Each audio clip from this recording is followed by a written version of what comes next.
Saudara, ketika rumah bukan lagi tempat yang aman, luka itu bisa tinggal diam-diam di dalam hati. Tragedi memilukan Rabu pagi memberikan luka mendalam bagi keluarga FS, seorang ibu rumah tangga di Medan, Sumatera Utara. FS ditemukan tewas di rumahnya dengan kondisi penuh luka pada Rabu pagi. Yang lebih menyedihkan, saat sang ibu ditemukan meninggal, semua anggota keluarga berada di dalam rumah di tempat yang sama dengan korban. Dan sang putri yang masih berusia 12 tahun terduga sebagai pelaku. Namun begitu, polisi belum menetapkan tersangka dan masih menyelidiki kasus tragis ini. Saudara, peristiwa bermula saat teriakan anak pertama pada Rabu pagi syok saat menemukan sang ibu tergeletak tak berdaya dengan sejumlah luka di kamar lantai 1 rumahnya. Padahal sebelum kejadian, sang anak bersama adik dan ibunya tidur bersama di kamar tersebut. Sedangkan sang ayah tidur terpisah di lantai 2. Menurut warga, sempat terdengar suara cekcok dari dalam rumah sebelum peristiwa tersebut terjadi. Saudara, mendengar teriakan sang anak, ayah pun turun dari kamarnya di lantai 2 dan menemukan istrinya sudah tergeletak tak berdaya dengan kondisi mengenaskan. Di saat yang bersamaan, dia melihat putri keduanya tengah memegang sebilah pisau sambil memandang sang ibu yang tergeletak di atas tempat tidur.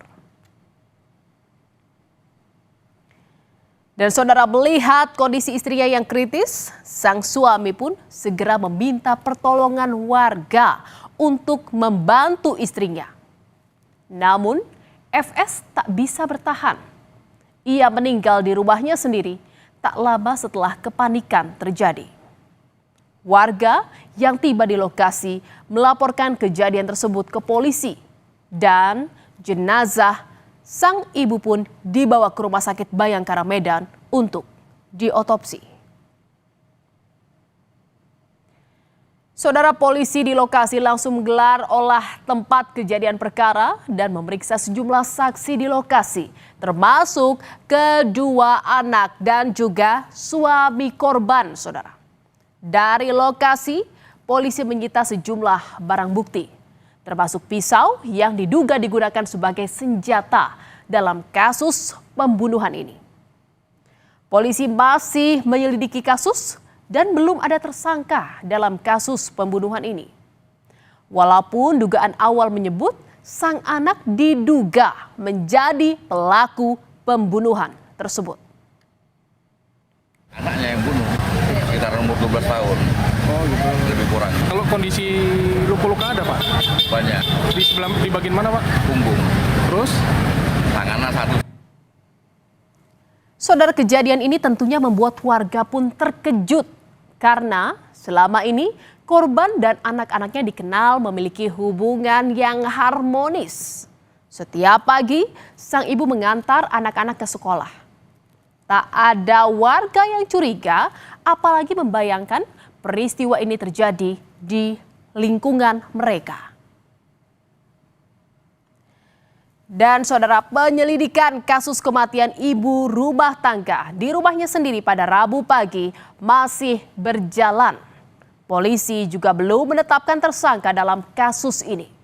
Walaupun dugaan pelaku mengarah kepada anak bungsu korban, saat ini belum ada bukti maupun motif pasti dari peristiwa ini, saudara.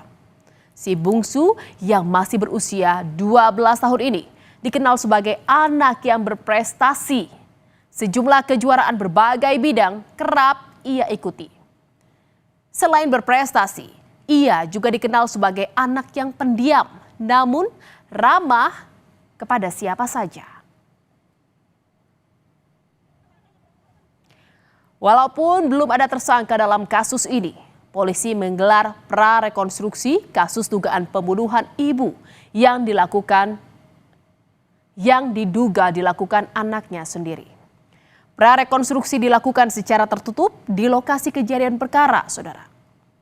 43 adegan diperagakan dan melibatkan psikolog dan petugas Dinas Perlindungan Anak dalam rekonstruksi ini.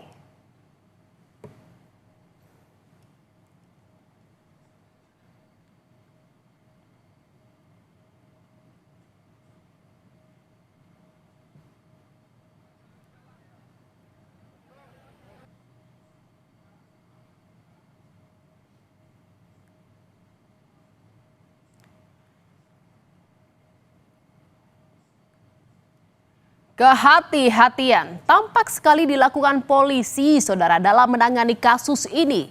Selain melibatkan anak di bawah umur, kondisi psikologis saksi juga sangat diperhatikan dalam penyelidikan kasus ini. Meskipun sudah melakukan prarekonstruksi, tapi sampai saat ini belum ada yang ditetapkan sebagai tersangka. Pendalaman kasus masih dilakukan dan pemeriksaan TKP masih dilakukan untuk mencari bukti lain dari kasus ini.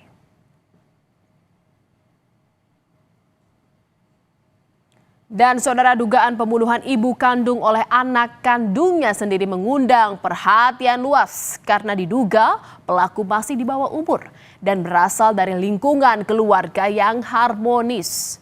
Pakar viktimologi menyebut kasus anak bunuh ibu kandung dan merupakan anak di bawah umur jarang terjadi dan memerlukan kajian mendalam. Anak yang berhadapan dengan hukum dinilai tidak hanya sebagai subjek hukum, tetapi juga berpotensi sebagai korban dari situasi sosial, psikologis, maupun lingkungan yang kompleks. Kami berpikir ini tidak sederhana untuk menjelaskannya gitu. Barangkali terduga juga adalah korban dari lingkungan ya, korban dari situasi pengasuhan, korban dari kondisi rumah tangga, korban dari kondisi lingkungan, korban dari hubungan pertemanan, korban dari banyak hal ya. Ini harus diakses atau harus dinilai, dikaji oleh pihak kepolisian dengan melibatkan para pakar-pakar terkait ya. Karena dalam kajian viktimologi, pelaku itu atau sebab itu tidak tunggal ya. Saudara, kasus pembunuhan ibu rumah tangga di rumahnya sendiri masih menyisakan misteri yang gelap. Walaupun dugaan awal dilakukan oleh anak kandungnya sendiri yang masih berusia 12 tahun, namun polisi belum menetapkan tersangka. Tidak menutup kemungkinan hasil penyidikan polisi menemukan terduga lain. Namun, kematian seorang ibu di rumahnya sendiri menjadi alarm penting perihal kekerasan dalam rumah tangga dan perlindungan anak. Kasus ini harus menjadi peringatan kolektif bagi keluarga, masyarakat, dan negara.